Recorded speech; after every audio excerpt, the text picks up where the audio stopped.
Oke, ketemu lagi dalam ide Ruby, ide RP, ide Ruby Prastio. Kali ini saya ingin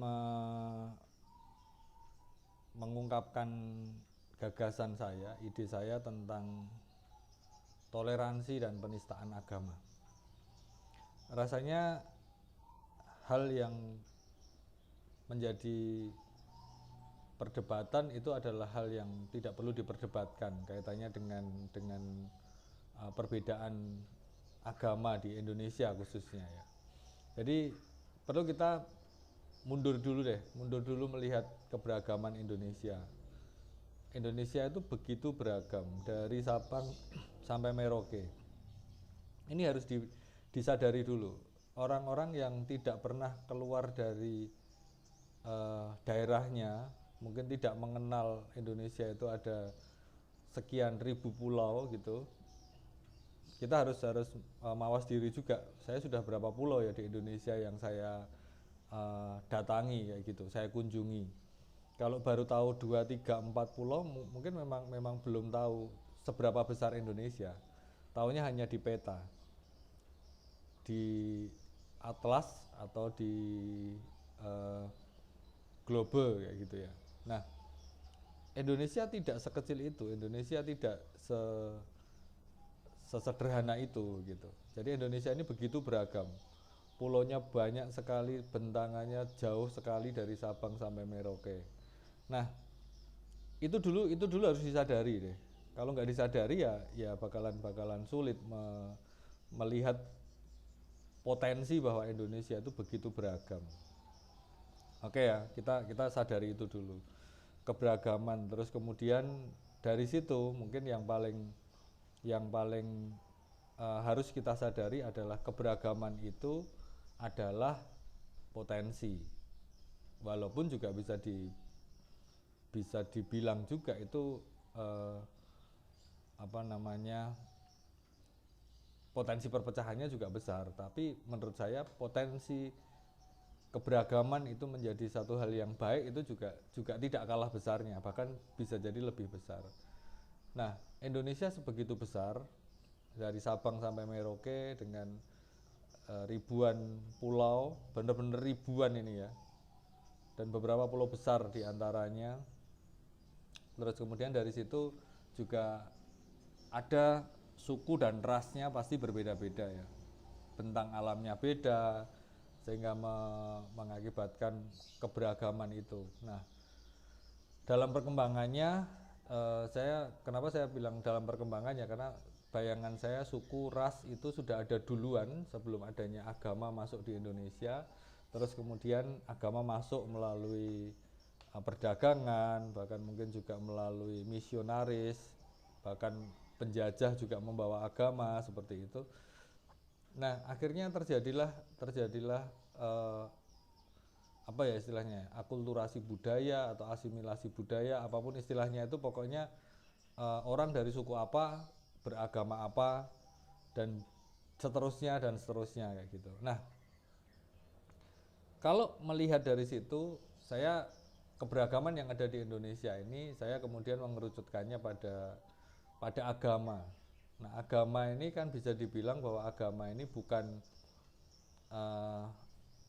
bukan produk asli Indonesia, tapi ini uh, dari luar kayak gitu ya. Agama yang muncul dari dalam, atau kepercayaan yang mungkin muncul dari dalam negeri Indonesia sendiri, mungkin yang disebut sebagai kepercayaan kayak gitu ya. Tapi menurut saya itu tidak ada masalah, dan dari agama itulah akhirnya kita juga berkembang sejauh ini. Kepercayaan yang ada kemudian ya tadi berbaur dengan agama. Saya melihat bahwa kemudian karena adanya satu apa ya itu, normalisasi atau standarisasi gitu, jadi kita menggunakan agama yang diakui mungkin gitu ya di seluruh dunia. Nah, sekarang ada agama-agama di Indonesia, saya tidak perlu sebutkan, pasti teman-teman sudah tahu agama apa saja yang di Indonesia. Nah, Kemudian kaitannya dengan agama. Agama ini yang kemudian yang paling sering diperdebatkan, paling sering diperbincangkan, walaupun suku dan ras juga pernah beberapa kali menjadi potensi konflik, tapi itu semua bisa diredam. Itulah kehebatan bangsa kita, negara kita menurut saya. Nah, kebesaran hati kayak gitu ya, karena kalau itu tidak bisa diredam, rasanya sulit untuk melihat bangsa ini tetap utuh. Nah, sebelum ke sana saya ingin apa ya, mungkin mereview juga gitu ya, beberapa negara yang tidak bisa menjaga keutuhannya. Itu kalau saya melihat ya, mungkin kita nengoklah sedikit ke Australia, apa namanya, Australia mungkin ya. Australia itu juga itu negara bekas jajahannya Inggris ya, kalau nggak salah gitu. Tapi di sana juga ada masalah itu sebenarnya, antara suku asli kemudian suku pendatang, karena kebanyakan orang Australia itu pendatang. Dan kalau yang di sana saya rasa semuanya ya sudah berjalan begitu saja. Kita mungkin nggak pernah lihat ada gejolak-gejolak di sana, karena ya suku asli tidak begitu dominan, suku yang datang justru yang dominan. Tapi saya kok tidak melihat ada masalah yang besar, atau saya tidak tahu. Australia sih begitu. eh, apa namanya, mungkin ya cuman kalaupun ada mungkin tidak, saya nggak tahu gitu aja ya Australia. Tapi kalau kemudian kita geser ke Singapura juga yang gitu deket. Kalau Singapura itu kan daerahnya juga kecil, terus kemudian keberagamannya rasanya juga nggak sebanyak Indonesia ya. Mungkin orang Melayu, terus kemudian orang Cina, kemudian India, Afrika saya nggak tahu apakah ada. Tapi bangsa aslinya Singapura itu kan malah nggak ada juga ya. Jadi ya kayaknya ya pendatang-pendatang kayak gitu di pulau kecil itu gitu. Malaysia juga, kalau bayangan saya Malaysia itu lebih mirip Australia lah ya. Dan yang penduduk asli, mungkin yang dianggap penduduk asli ya yang Melayu itu. Nah, kalau kita bergeser Indonesia, Singapura, Malaysia, itu dalam sejarah kuno mungkin juga itu pernah menjadi satu kesatuan, satu negara gitu ya. Mungkin zamannya Sriwijaya atau kayak gimana itu. Nah, ternyata disitulah pentingnya sejarah. Saya sendiri juga tidak begitu paham sejarah, tapi karena sejarah dulu adalah pelajaran yang tidak begitu menyenangkan, tapi rasanya itu perlu diketahui kayak gitu ya. Jadi kalau misalnya saling mengklaim antara budaya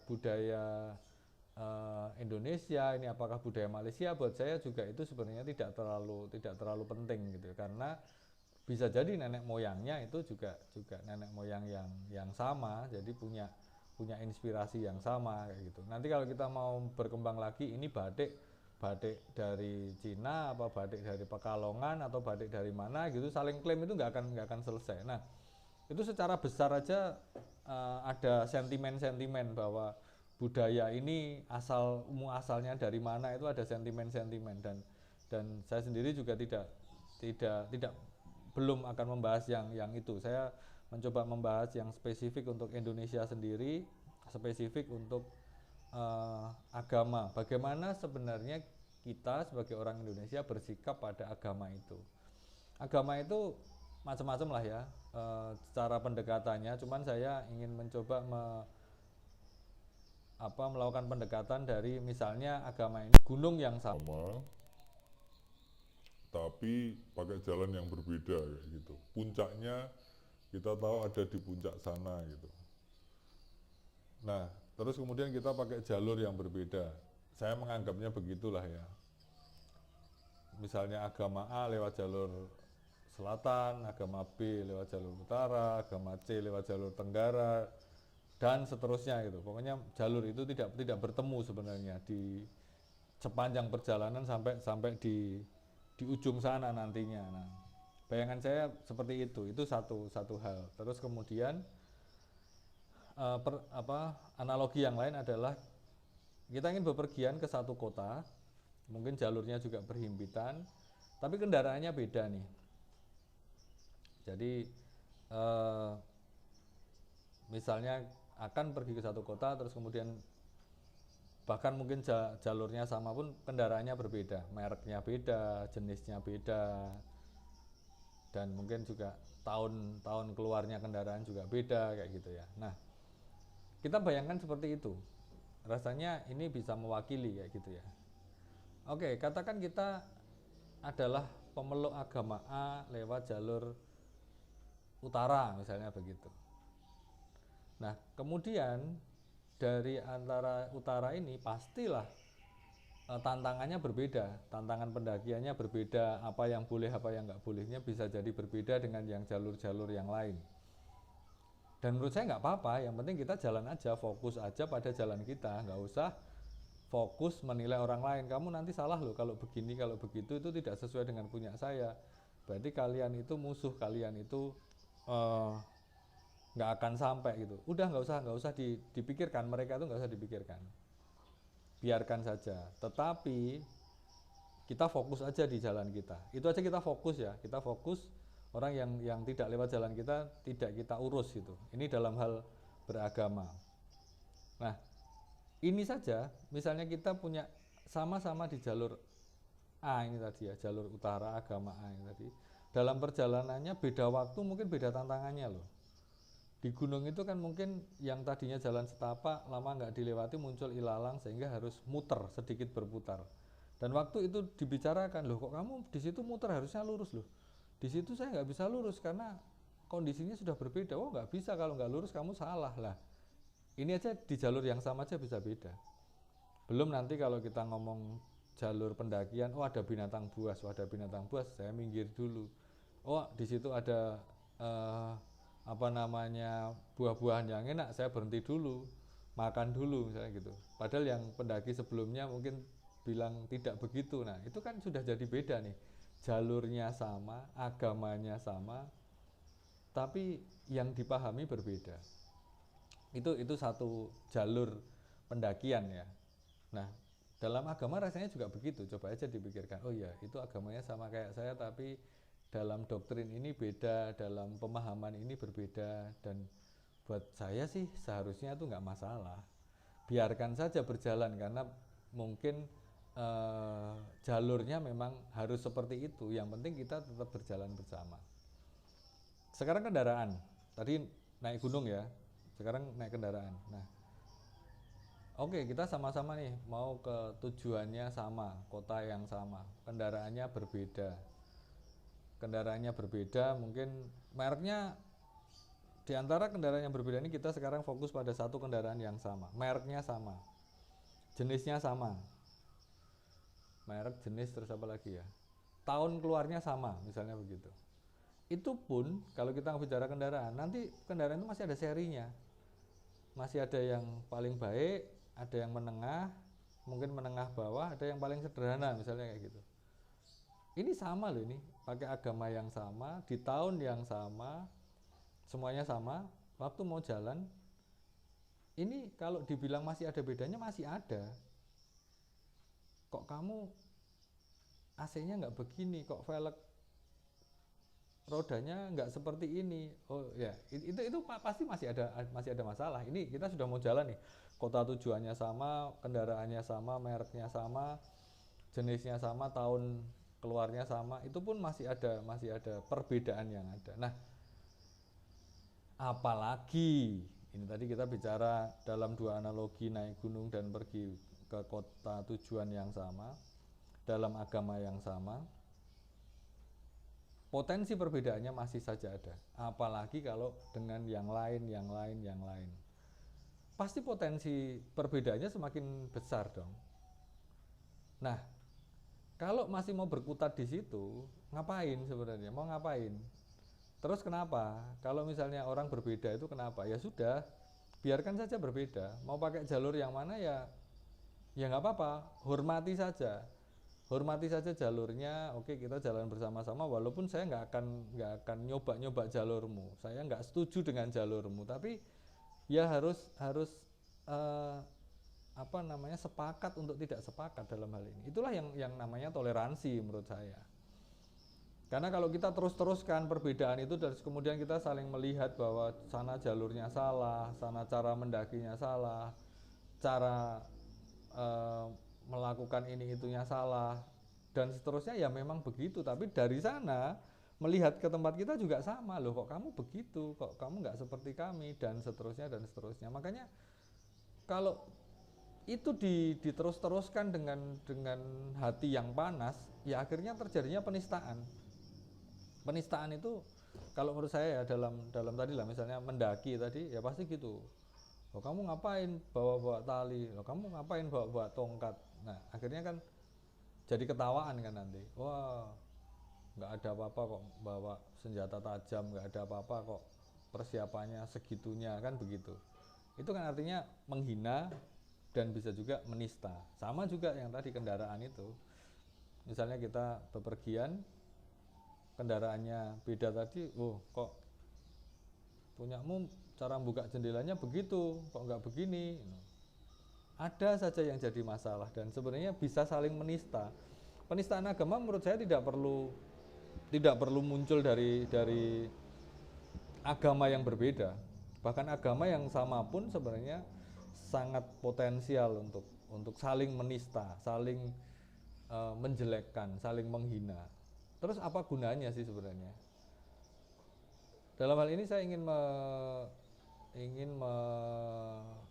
menyikapi atau mungkin juga mereaksi ya kondisi di mana ada orang berpindah dari satu agama ke agama yang lain. Ya pasti dia akan tahu dua-duanya, dan kalau tahu dua-duanya kemudian ada potensi untuk menjelekkan yang lain. Saya nggak tahu apakah itu karena memang pemahaman secara keilmuannya, ataukah pengalaman spiritualnya, ataukah memang hanya butuh duit untuk dia melanjutkan kehidupan kayak gitu ya. Artinya itu hal yang buat saya tidak pantas dilakukan. Jadi kalau memang seseorang, kalau secara spiritual, kalau menurut saya ya, penemuan secara spiritual mestinya itu semua itu menjadi miliknya sendiri. Hal yang harus dipakai sendiri aja itu. Makanya saya pernah dengar, jadi pernyataannya ekstrim ya, agama itu kayak alat kelamin. Harusnya itu tidak dipakai di sembarangan tempat, tidak perlu ditunjuk-tunjukkan kayak gitu.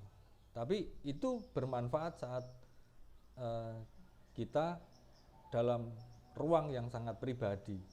Saya sangat setuju dengan hal itu, walaupun contohnya kok ekstrim ya gitu ya. Tapi saat kita melakukan itu rasanya akan menjadi baik-baik saja. Toleransi akan terbangun dengan sendirinya. Artinya saya tidak mempermasalahkan agamamu apa, tapi kita ini sesama manusia yang sedang hidup, sedang mendaki dalam jalur yang mungkin berbeda, tapi kita sedang dalam pendakian ini kita harus bersama-sama. Ya sudah, sesama umat manusia ini akan bisa saling menolong, menghargai, mendukung, menopang. Nah, kalau seperti itu toleransi yang sebenarnya menurut saya. Karena perbedaan itu adalah keniscayaan, juga perbedaan agama. Juga perbedaan di dalam agama yang sama, juga perbedaan di dalam agama yang sama, sekte yang sama. Di dalam yang sama-sama tadi itu pasti masih saja ada perbedaannya. Nah, dari situlah saya ingin menyatakan penistaan agama itu nggak penting sebenarnya, dan nggak perlu dilakukan, nggak perlu terjadi. Perdebatan nggak diperlukan kalau dalam hal ini. Tapi kalau misalnya didiskusikan, itu ya harus diskusi dengan kepala dingin, sehingga kita tahu bahwa oh, agama sana pendekatannya seperti ini, agama yang di sini pendekatannya seperti ini, kepercayaan sana seperti ini, kepercayaan sini seperti ini. Sudah, tidak harus menjadi sepakat untuk satu hal yang sama-sama diyakini, nggak perlu. Misalnya orang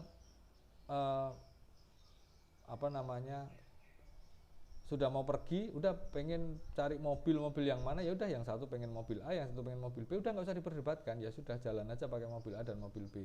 Punya kelebihannya masing-masing, punya kelemahannya masing-masing, sudah pasti begitulah. Jadi dalam hal ini saya menekankan bahwa toleransi itu kayak gitulah. Kita membiarkan orang pakai kendaraan apa, walaupun kita mungkin tahu kelemahannya, kita tahu hal-hal yang negatif, ya sudah, nggak apa-apa, itu pilihannya dia. Mungkin dia tidak merasa itu sebagai hal yang negatif, justru dia melihat bahwa di mobil kita, di kendaraan kita mungkin juga ada hal-hal yang negatif yang menurut dia tidak cocok dengan itu. Jadi dengan berpikir seperti itu, rasanya kita dengan orang lain akan bisa menghormati, menghargai, toleransi. Nah, itu yang ingin saya sampaikan, sehingga keluar itu kita bisa saling toleransi. Saya tidak sedang dalam rangka untuk berarti kita nggak perlu beribadah dengan baik dan seterusnya, bukan itu ya. Urusan ke dalam itu adalah urusan pribadi. Mau sedalam apapun dalam beribadah, melakukan agama, menurut saya itu silahkan saja, tapi bukan dalam ruang publik. Kalau teman-teman punya pendapat yang lain, pendapat yang berbeda, atau juga mungkin pendapat yang sama, silahkan kasih komen. Kita mungkin bisa mendiskusikan hal-hal yang lebih spesifik jika ada yang memang perlu didiskusikan lebih lanjut. Jadi dengan melakukan toleransi, menurut saya hal-hal yang tidak bermakna itu, penistaan atau penghinaan atau yang lain-lain yang tidak penting itu bisa hilang, justru dengan sesuatu yang lebih dingin gitu ya, lebih menyenangkan. Artinya toleransi itu kalau misalnya ada orang lain, bahkan yang berbeda agama sekalipun, melakukan suatu ibadahnya, ya kita mendukung dia beribadah. Itu kan bukan berarti kita mempercayai imannya kan, kita hanya mendukung dia ibadah saja. Saya menganalogikan begini deh, kayak misalnya seorang yang misalnya sopir taksi atau taksi online gitu ya, dia agamanya A, kemudian dia mengantar penumpang yang agamanya B ke tempat ibadah. Kan bukan berarti dia akan beribadah di agamanya orang itu, dia hanya mengantar saja. Apakah itu berdosa? Ya saya rasa nggak usah dicari-cari itu berdosa atau tidak. Si sopirnya sedang bekerja mencari duit, si penumpangnya sedang butuh tumpangan ke tempat ibadah, selesai. Atau begini deh, jangan tempat ibadah, rumah sakit gitu ya. Misalnya ini ada sopir ambulan yang mengantar pasien ke rumah sakit tertentu, kan dia cuma nganterin aja. Ya sudah, dia bukan berarti dia itu sakit, bukan. Atau sopir mobil jenazah, dia nganter jenazah, kan bukan berarti dia sampai ke kuburan harus ikut dimakamkan. Nah, jadi gitu deh. Buat saya, mari kita mentoleransi kepercayaan yang lain, halal yang lain untuk kehidupan yang lebih baik. Karena perbedaan itu pasti perbedaan itu keniscayaan. Jadi mari kita nikmati, mari kita saling mengerti bahwa oke, ini berbeda tapi kita harus tetap bersatu untuk kehidupan yang lebih baik. Perbedaan apapun tidak jadi masalah. Saya rasa itu.